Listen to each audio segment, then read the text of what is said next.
Vamos a abrir nuestras Biblias en el Evangelio de Mateo, capítulo 5, y vamos a leer desde el verso 38 hasta el verso 48. Oísteis que fue dicho ojo por ojo y diente por diente, pero yo os digo, no resistáis al que es malo.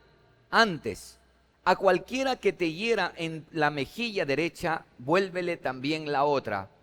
Y al que quiera ponerte a pleito y quitarte la túnica, déjale también la capa.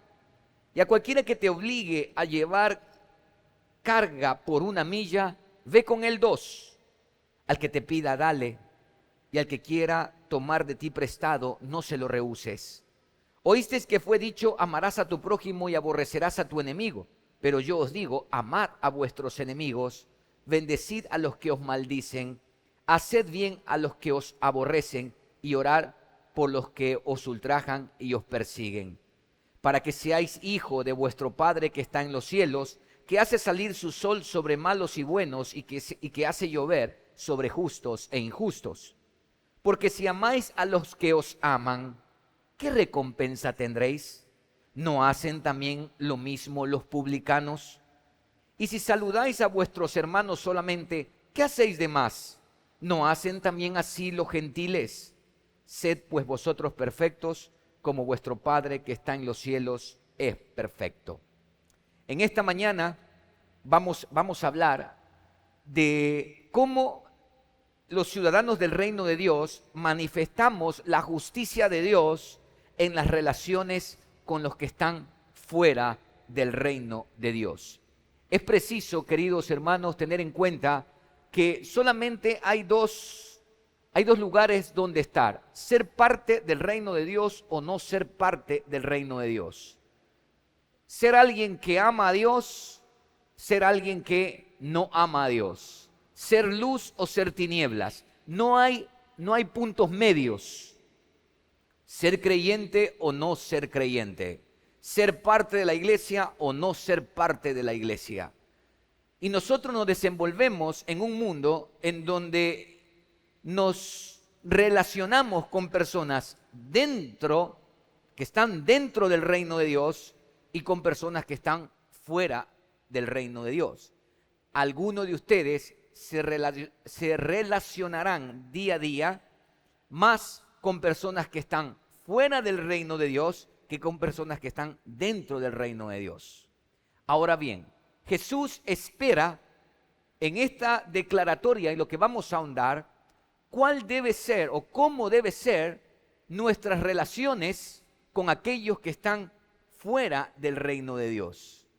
Tal como lo hemos visto hasta ahora, esta fórmula oísteis que fue dicho, pero yo os digo, una vez más, las vemos en estos textos que hemos leído. El extracto de la enseñanza que los rabíes daban y que el Señor Jesús está citando aquí, proviene directamente de la ley mosaica. A diferencia de lo que vimos la semana anterior, en donde era imprecisa, porque en ningún momento dije la semana anterior, en ningún momento se nos llama a no jurar. Lo que se nos llama es a no jurar falsamente, es decir, sin tener la motivación de cumplir, y hablábamos de la integridad de las palabras de los ciudadanos del reino de Dios. En el presente caso, la cita es exactamente como está en la ley de Moisés. Pero lo que llama la atención es que el contexto de la ley es distinto al contexto en el que lo aplicaban los escribas y fariseos. Y esto que les estoy mencionando es tan común o es más común de lo que nosotros podemos imaginar.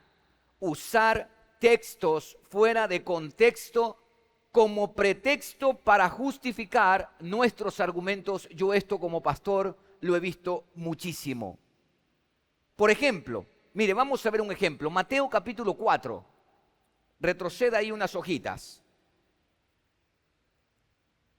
El verso 5. Entonces el diablo le llevó a la santa ciudad y le puso sobre el pináculo del templo, es decir, la parte más alta del templo, y le dijo: si eres hijo de Dios, échate abajo, porque escrito está: a sus ángeles mandará acerca de ti, y en sus manos te sostendrán, para que no tropieces con tu pie en piedra. Mira a Satanás. Satanás le está citando textualmente, porque lo que dice Satanás es textualmente lo que dice el Salmo 91. Así dice el Salmo 91. No le ha añadido ni le ha quitado, pero se lo está citando fuera del contexto del Salmo 91. Fuera de su contexto. Y fuera de su contexto, hermanos, todo texto fuera de su contexto es un pretexto para justificar nuestros argumentos o hacia dónde queremos llevar a las personas o nosotros mismos. Y aunque los escribas y fariseos enseñaban ojo por ojo y diente por diente, no obstante el contexto en el que lo decían estaba totalmente errado. Es preciso tener en cuenta que la ley de Moisés es un código civil como también un código moral. Por ejemplo, en Éxodo 20, en donde nosotros conocemos esto como el Decálogo o los 10 mandamientos, son la esencia de la ley moral de Dios. Estas son la esencia de la ley moral de Dios. Para que usted me entienda, es como la Constitución del Ecuador. Usted sabe que todos los códigos civiles, laborales y más están sujetos o deben estar sujetos a la Constitución. Esa es la base de todo. Bien, los 10 mandamientos son esa Constitución, son ese código moral a través del cual se van a desprender todo el resto de leyes que están compendiadas en lo que conocemos como los libros de Éxodo, a partir del capítulo 20 hasta el libro del Levítico, Números y Deuteronomio. En Éxodo 21 al 23, es decir, capítulos 21 al 23, no vamos a leer todo eso, pero usted puede anotar para que lo lea, contiene una serie de ordenanzas en esos capítulos en los cuales este código moral se aplica a la vida de la nación.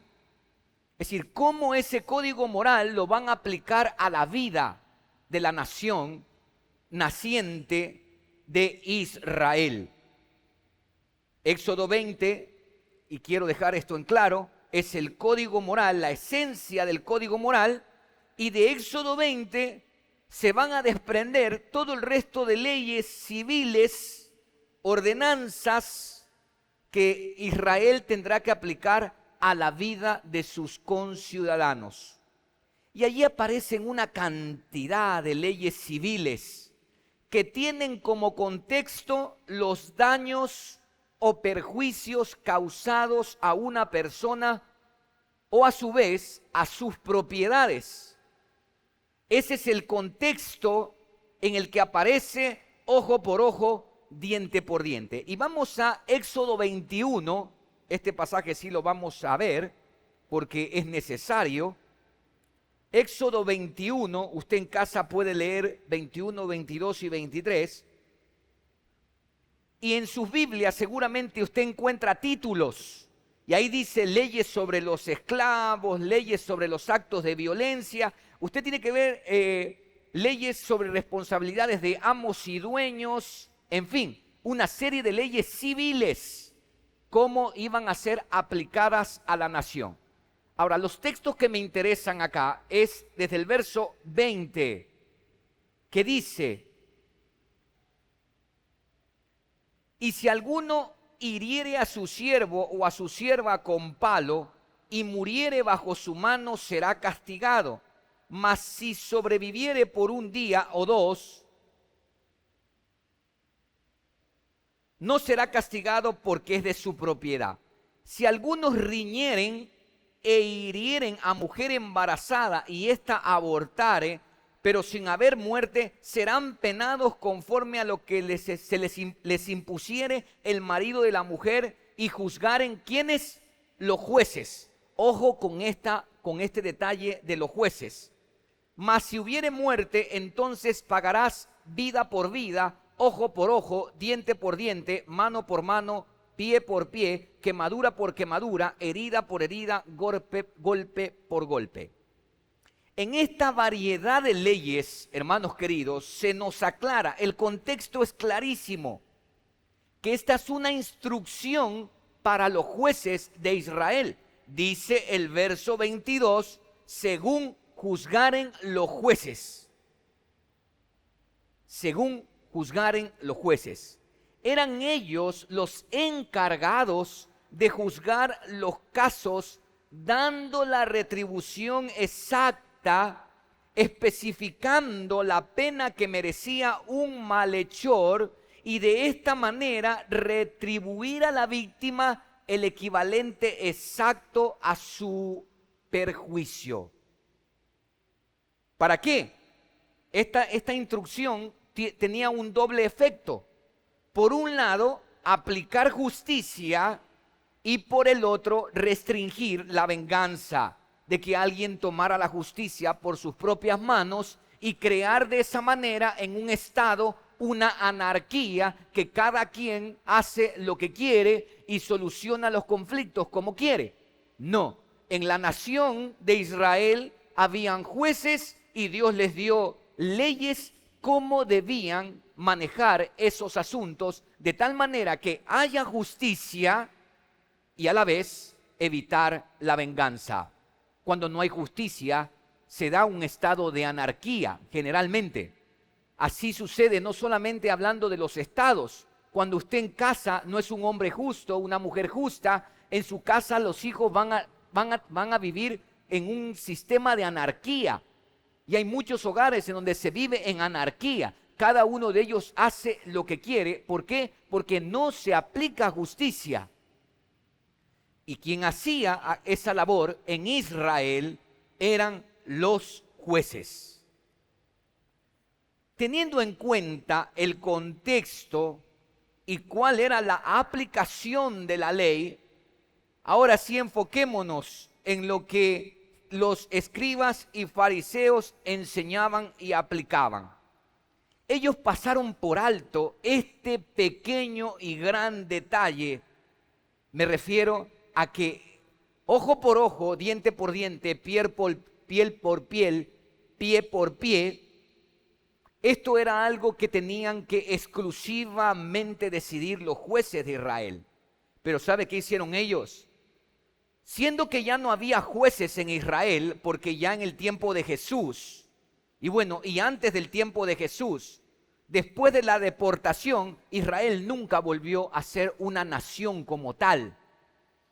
¿Por qué? Porque fueron dominados, después de haber sido dominados por los babilónicos, fueron dominados por los persas, luego fueron dominados por los griegos y posteriormente fueron dominados por los romanos. Es decir, nunca más pudieron tener un sistema legal sobre el cual juzgar. Juzgaban el concilio, esto para aclarar, el concilio juzgaba cosas que tenían que ver más con la religión, pero no podían juzgar nada que tenía que ver con lo civil.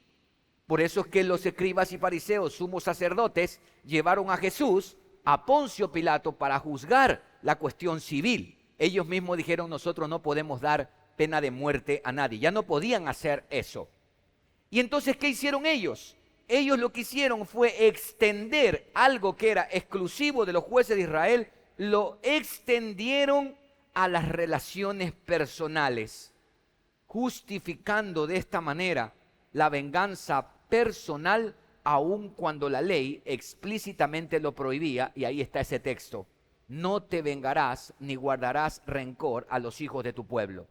El hecho de extender esto ojo por ojo, piel por piel, a las relaciones personales, me llevaba a mí a tomar acción sobre el acto que tal o cual persona hiciese contra mí. Terrible, lo cual la ley prohibía. El Señor Jesús, en su respuesta, no contradijo nunca el principio de retribución, porque es un principio justo y es un principio que proviene del Padre. Dios nos dio la ley. Lo que Jesús afirmó aquí fue más bien que este principio aunque pertenece a las cortes legales y al juicio de Dios, no se puede aplicar a nuestras relaciones personales. Las relaciones personales que tienen sus discípulos están basadas en el amor, porque en esto conocerán todos que son mis discípulos, si tenemos amor los unos por los otros. Las relaciones personales que marcan a los ciudadanos del reino de Dios es el amor, está basada en el amor y no en la justicia legal. Es decir, que el proceder nuestro hacia los individuos que nos hacen mal no es la represalia, sino la aceptación de esa injusticia sin venganza ni reparación alguna. Jesús dice, mira, volvamos por favor a Mateo. Volvamos a Mateo, capítulo 5. Por eso el Señor Jesús menciona aquí, pero yo os digo, no resistáis al que es malo.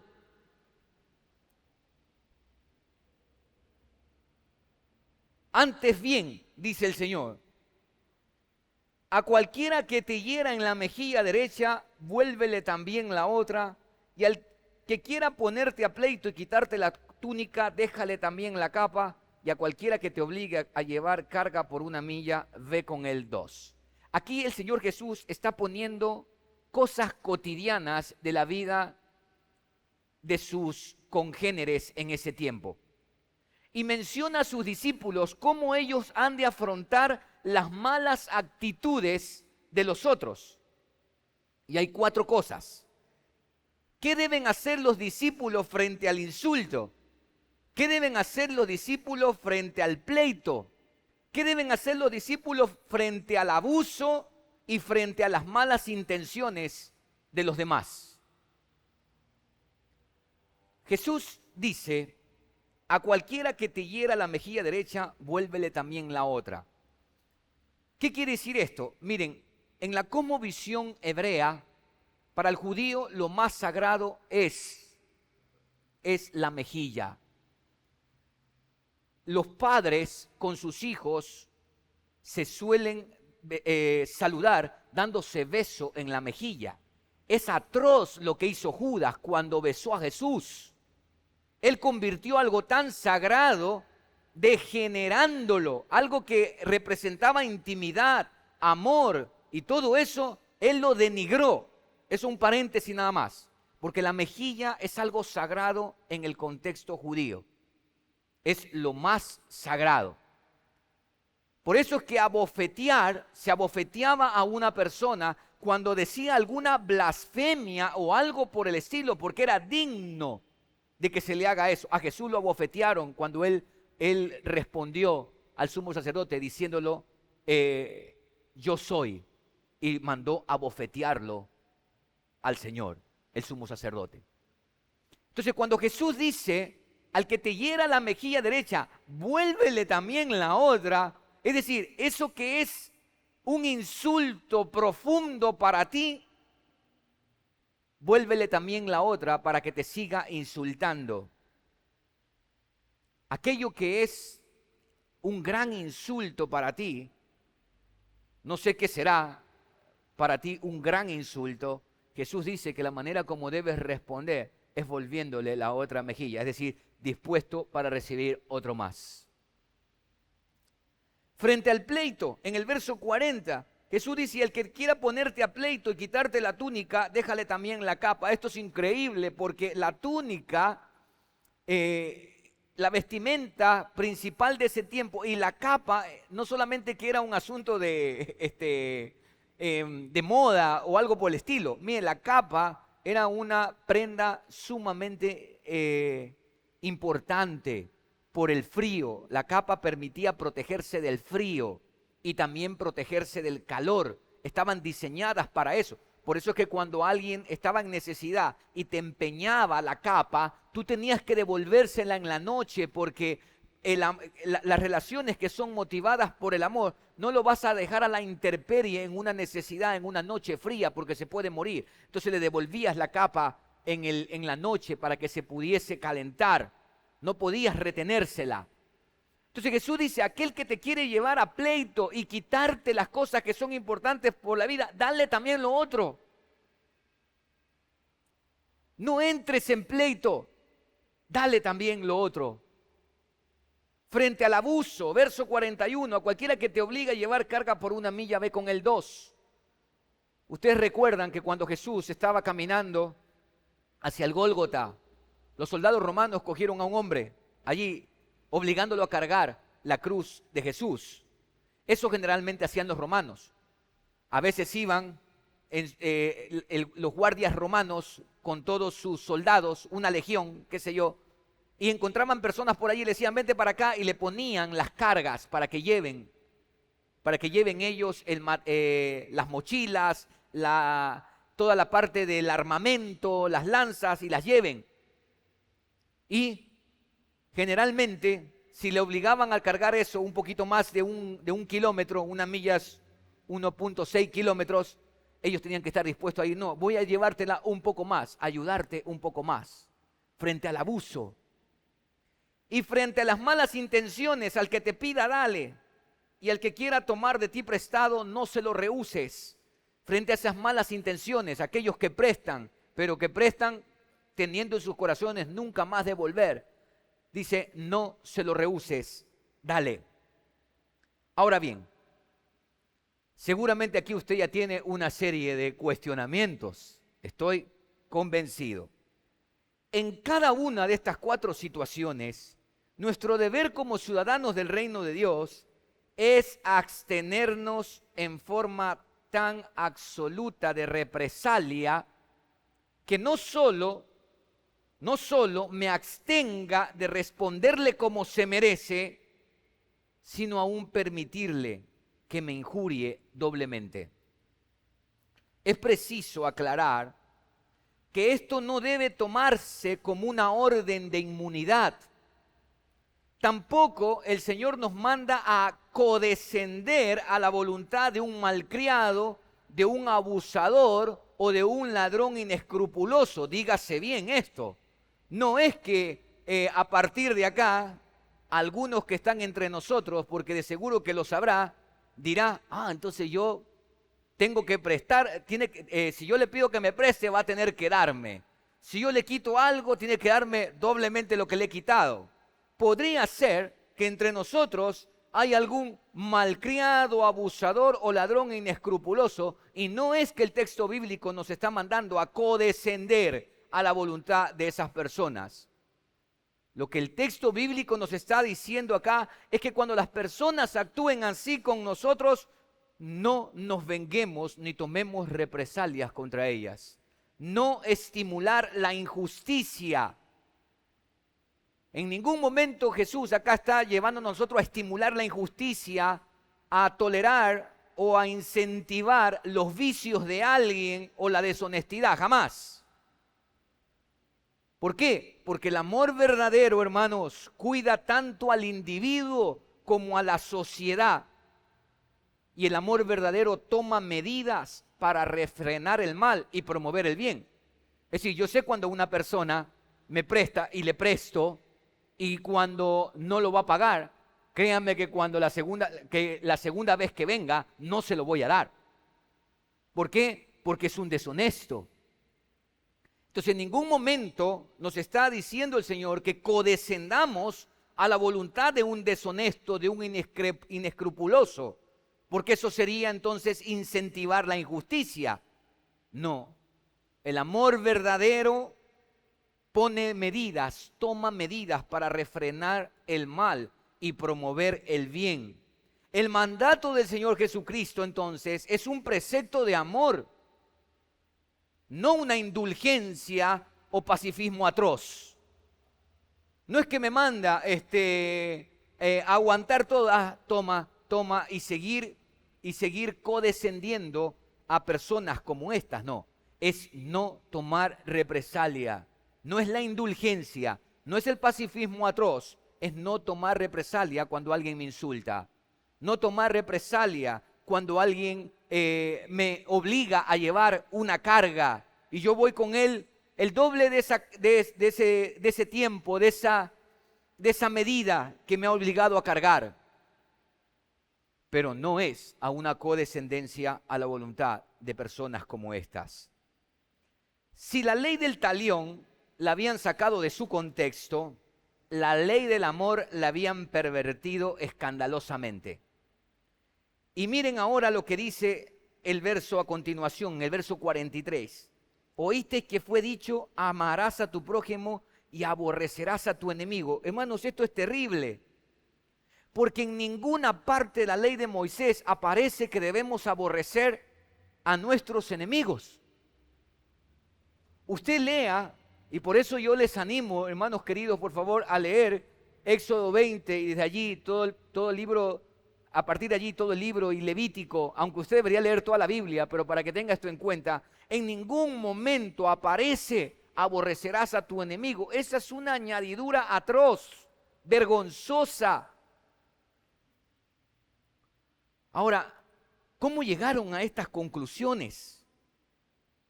¿Cómo es que ellos llegaron al asunto de creer, de señalar que uno podía aborrecer a su enemigo?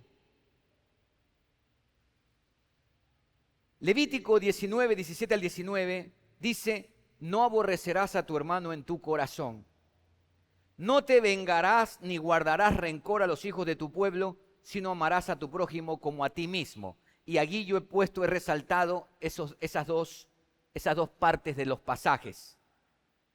No aborrecerás a tu hermano en tu corazón, no te vengarás ni guardarás rencor a los hijos de tu pueblo. ¿Por qué las he resaltado? Porque esto fue lo que los llevó a añadir aborrecerás a tu enemigo, porque ellos hacían la pregunta, ¿quién es mi prójimo? Los fariseos hacían la pregunta, ¿quién es mi prójimo? ¿Quién es ese hombre o esa mujer sobre la cual no debo aborrecerlo, sobre quien no me debo vengar, a quien yo debo amar? ¿Quién es mi prójimo? Y usted sabe que a Jesús le hicieron esa pregunta en algún momento. Y Jesús contó ahí la famosa parábola del samaritano. ¿Quién es mi prójimo? Entonces los fariseos llegaron a esta conclusión. Mi prójimo es alguien de mi propio pueblo, es decir, un israelita que pertenece a mi raza, a mi religión, y eso es todo. Como no dice nada el texto de Levítico con respecto a los que están fuera, en conclusión, yo debo amar es a mi paisano y aborrecer a quien no lo sea, y con mayor razón si es mi enemigo. Este fue el razonamiento de ellos. Esta fue la percepción de ellos. Y hermanos queridos, vuelvo a repetir esto, eso no ha cambiado. Usted escuchara el sinnúmero de interpretaciones y aplicaciones que se le da al texto bíblico, a tal punto que hoy nosotros hemos llegado a pensar que la Biblia tiene diferentes interpretaciones porque uno dice una cosa, el otro dice otra. Iglesia querida, la Biblia no tiene varias interpretaciones por el amor de Dios. La Biblia tiene una sola interpretación y diferentes aplicaciones. Eso sí, distintas aplicaciones de acuerdo a contextos que nosotros estamos desenvolviéndonos en cada cultura, en cada época, en cada era. La Biblia siempre, los principios los va a mantener íntegros, la interpretación es la misma. Siempre digo a mis estudiantes de Antiguo Testamento, generalmente, yo les digo, ustedes tienen que conocer el contexto de todo lo que Dios dijo e hizo en esa parte de la historia, para que puedan tomar todo eso y pasarlo al presente y saber cómo hemos de actuar basados en los principios que están allí. Yo no soy juez. ¿Cómo aplico el ojo por ojo y el diente por diente? ¿Cómo aplico eso en el día a día cuando soy agredido? ¿Cómo voy a aplicar eso? Ese es el gran desafío. Como ha sucedido en casos anteriores, El Señor Jesús contradijo dicha enseñanza, por supuesto. Verso 44, pero yo os digo, amad a vuestros enemigos. Entonces, a la pregunta, ¿quién es mi prójimo? Jesús responde que el prójimo no solo es un miembro de nuestra propia raza. Por favor, un paréntesis acá. Yo sé que algunos de ustedes toman foto. Si alguien tomó foto de la diapositiva anterior, tenga cuidado, no la publique. ¿Por qué? Porque la gente va a creer que la definición de prójimo es la que está allí. No entiende el contexto en el que la estoy diciendo. Ojo, ojo. Vaya a salir yo afectado más adelante que he dicho que estoy enseñando a la iglesia que el prójimo es uno que es de mi propia raza, de mi propia religión o cosa por el estilo. Cuidado. Jesús aquí está dando la definición de quién es mi prójimo. El Señor Jesús responde que no solo mi prójimo es un miembro de mi propia raza o religión. Nuestro prójimo puede ser alguien que no tenga ninguna relación con nosotros, a tal punto que pueda ser hasta nuestro propio enemigo. Querida iglesia, en el lenguaje de Dios, el prójimo es uno igual a mí. Y que al conocer yo su necesidad, estoy movido a aliviar. ¿De qué manera? ¿De qué manera estamos llamados a aliviar? Amándolo. Y ese amor debe expresarse con nuestros hechos, con nuestras palabras y con nuestras oraciones. Jesús va a decir tres cosas importantes acá. Él dice, amad, ojo que es un mandato, amad a vuestros enemigos. Amar es un verbo. Y los verbos, como dije la semana anterior, implican acción. El llamado a amar es un amor práctico, es un amor servicial, es un amor sacrificial. Y esto tiene que ver con lo que dice Proverbios y con lo que Pablo dijo más adelante. Hagan bien a vuestros enemigos y de esa manera ustedes van a amontonar ascuas sobre su cabeza. Es decir, a aquel que te hace mal, aquel que es tu enemigo, le haces bien, tú le causas vergüenza con tu buena acción. Es un amor práctico, no es codescender, por favor, no es codescendencia. No, es un amor práctico. Es que si tengo la oportunidad de hacerle bien, se la hago. Es un amor servicial y es un amor sacrificial, porque imagínate el hecho de amar a un enemigo. Generalmente cuando los esposos, ¿no? sea él o sea ella, dicen es que yo ya no amo, yo suelo decirle, pero ámelo como a su prójimo. Y dicen, no, es que ni siquiera puedo verlo, puedo verla como mi prójimo. Entonces ámelo como una persona en necesidad. No, es que no puedo verlo de esa manera. Entonces, ¿cómo lo ve usted a la persona? Es que es mi enemigo. Bueno, Dios manda amar a su enemigo. Amar es un amor práctico, es un amor servicial, es un amor sacrificial. En segundo lugar, Jesús dice que de qué manera bendiciendo. Bendigan a los que los maldigan. Nosotros hemos sido llamados a heredar bendición, por lo tanto somos fuentes de bendición. No solamente hacemos bien con nuestras acciones, sino que también hacemos bien con nuestras declaraciones. Es decir, nosotros respondemos con bendición a las maldiciones que ellos nos echan. Con bendición. Bendecid a los que los maldicen. Y en tercer lugar, orando. Orar por los que los ultrajan y los persiguen. Oramos por ellos. Oramos porque ellos no saben lo que hacen, hermanos. El hombre y la mujer sin Dios no entiende y mucho menos ama y valora las cosas que provienen de Dios. Por eso nos aborrecen muchas veces, por eso nos ultrajan. Lo manifiestan a través de todas estas cosas. Y el mayor acto de amor que nosotros podemos tener por una persona como esta es orar por aquellos que nos ultrajan y nos persiguen. Orar por ellos a Dios. Jesús en la cruz mostró esto en su máxima expresión. Oró por sus castigadores, oró por aquellos que estaban haciendo burla de él, oró por aquellos que le estaban lacerando su cuerpo. Hermanos queridos, orar por los que nos ultrajan y nos persiguen es amor en acción. Y dice el verso allí el verso 45. Mire, para que seáis hijos de vuestro Padre que está en los cielos. Y a continuación Jesús dice dos cosas, ¿no? Que hace salir su sol sobre malos y buenos. ¿A cuánto nos amaneció hoy en día? Hermano, les amaneció a todos estos violentos que están haciendo violencia, les amaneció tanto a ellos como nos amaneció a nosotros. Cuando llueve, le llueve tanto al hombre violento, al hombre que aborrece a Dios y que aborrece todo lo que tiene que ver con Dios, como también a nosotros. Le riega la tierra tanto al escarnecedor, al violento, como al hombre justo. Le hace llover sobre la tierra y germinar el fruto de la tierra. Así es Dios. Lucas, que también recoge el Sermón del Monte, él dice en esta parte, para que seáis misericordiosos. Es decir, no pagando a las personas como se merecen. De manera concluyente, hermanos, el Señor Jesús expone que la mayor evidencia, y por favor tenga esto en cuenta, que la mayor evidencia de nuestra identidad radica en el amar como Dios ama. El amor de Dios no discrimina, no sé si usted se ha dado cuenta. Él hace salir su sol sobre buenos y malos, y llover sobre justos e injustos, y así debemos nosotros también hacer el bien. Ya que si amamos a quienes nos aman, dijo Jesús, ¿qué de extraordinario tiene eso? Si yo amo a quienes me aman, si yo trato bien a quienes me tratan bien, ¿qué de extraordinario hay en eso?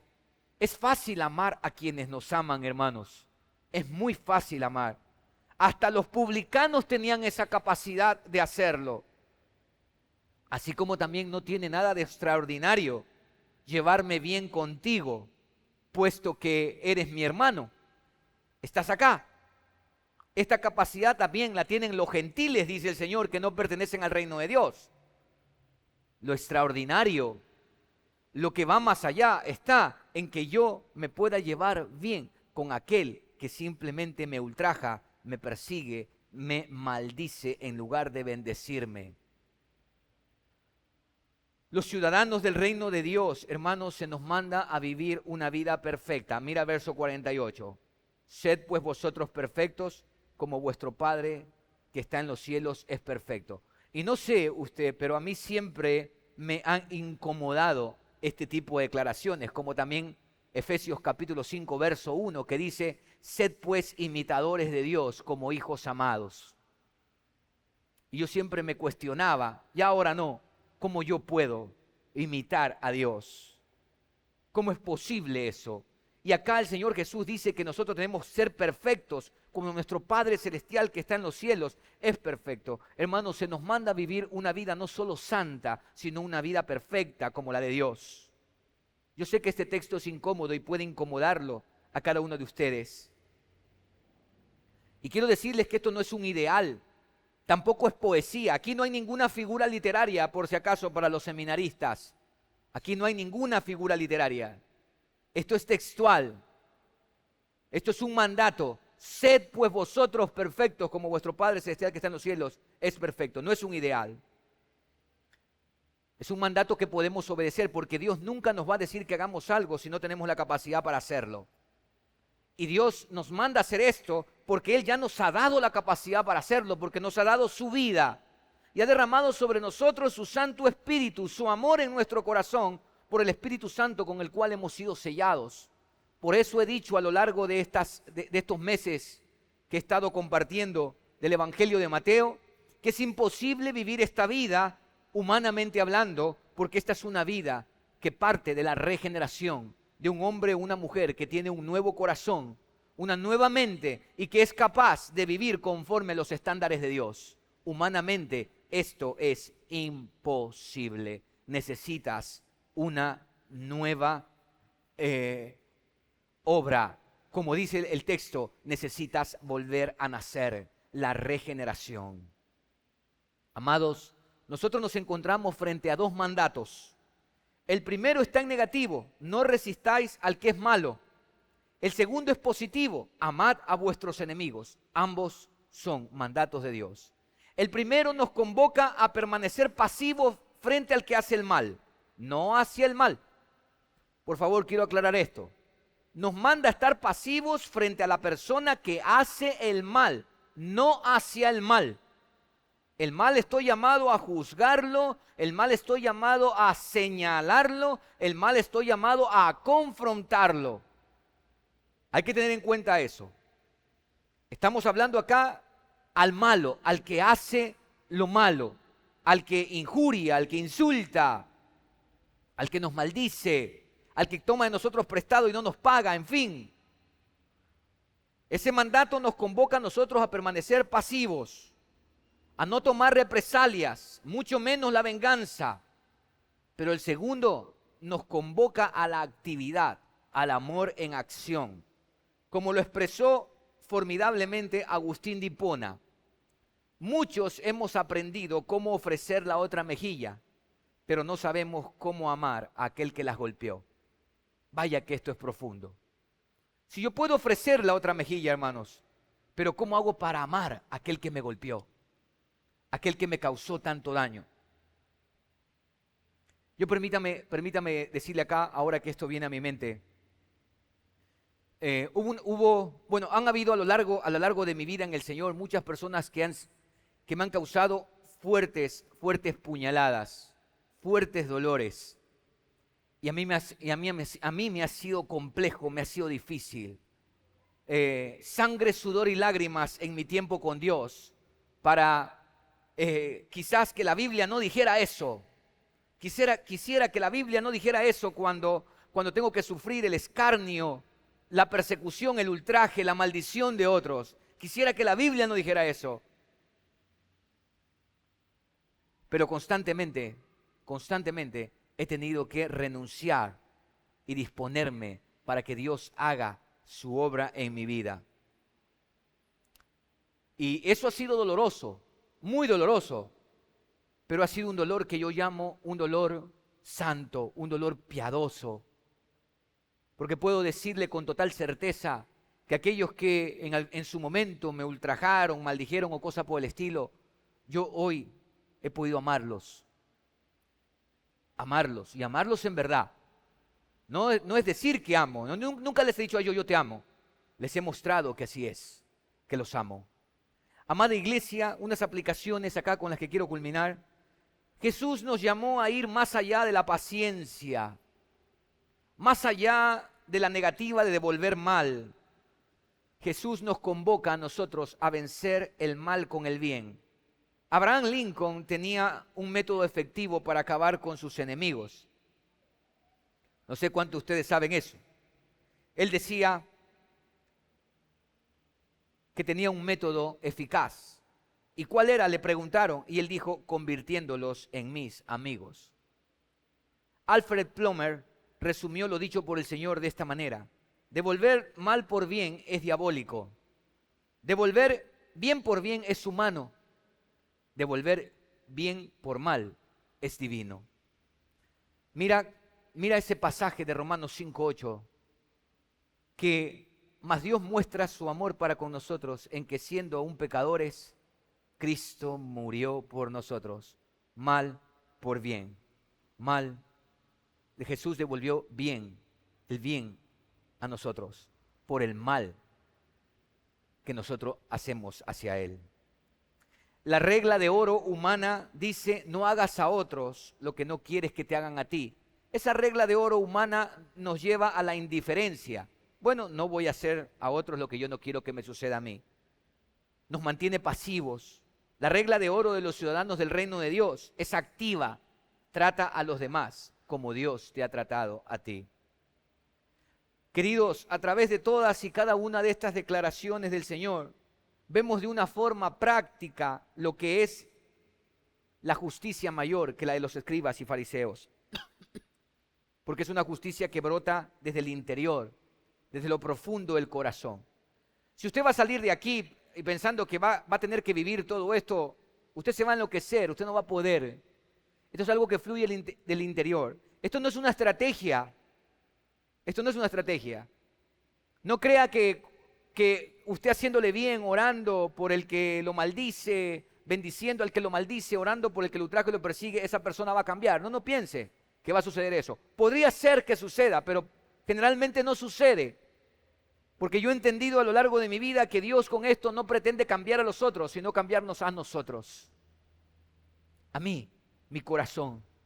Y Dios siempre quiere trabajar desde lo profundo del corazón. Allí, en ese nuevo corazón, en donde el Espíritu Santo ha escrito la ley de Dios.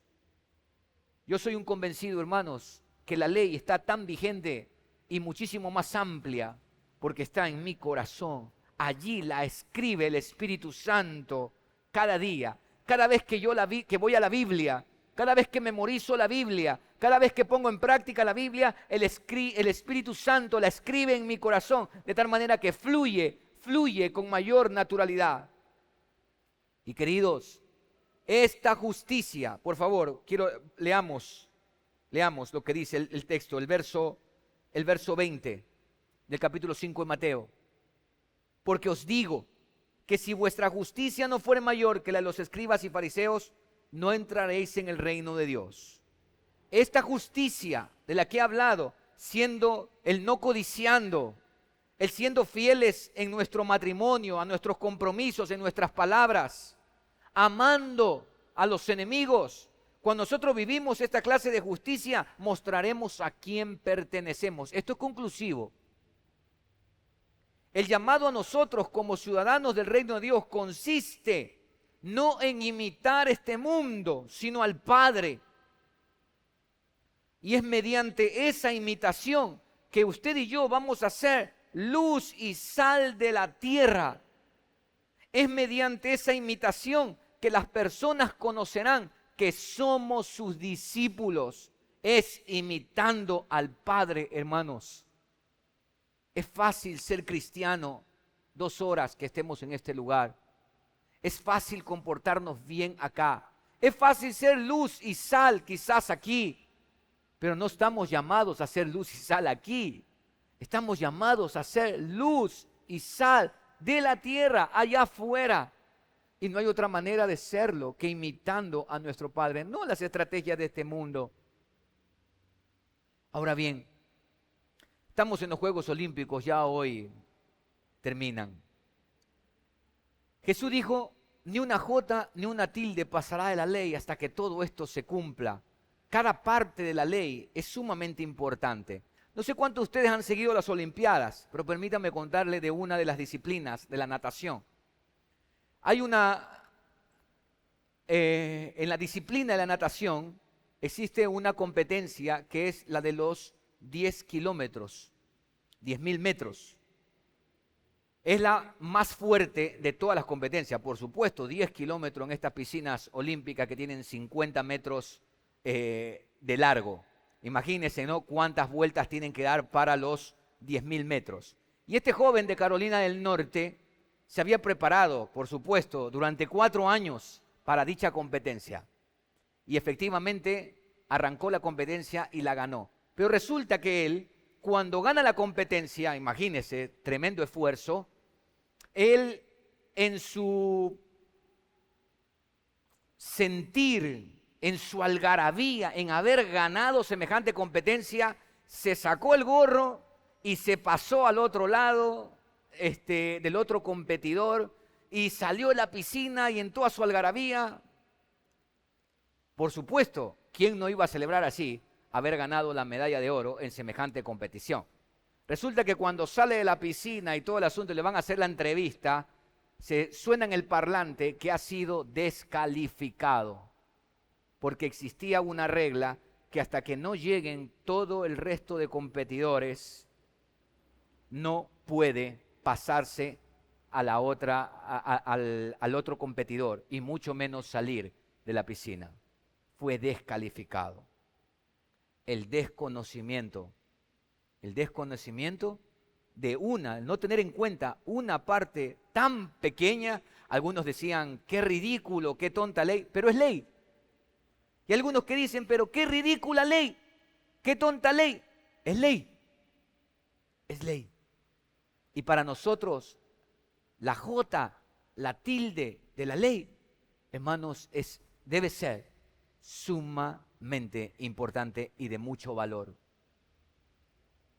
Yo quiero animarles, iglesia, a apreciar y valorar la ley de Dios, a conocerla, a profundizarla y atesorarla en sus corazones y pedirle a Dios el discernimiento y la sabiduría para aplicarla en los diferentes contextos en los que usted se encuentra, en las decisiones que tiene que tomar. Solamente de esa manera, hermanos, es que nosotros seremos perfectos como nuestro Padre Celestial que está en los cielos es perfecto.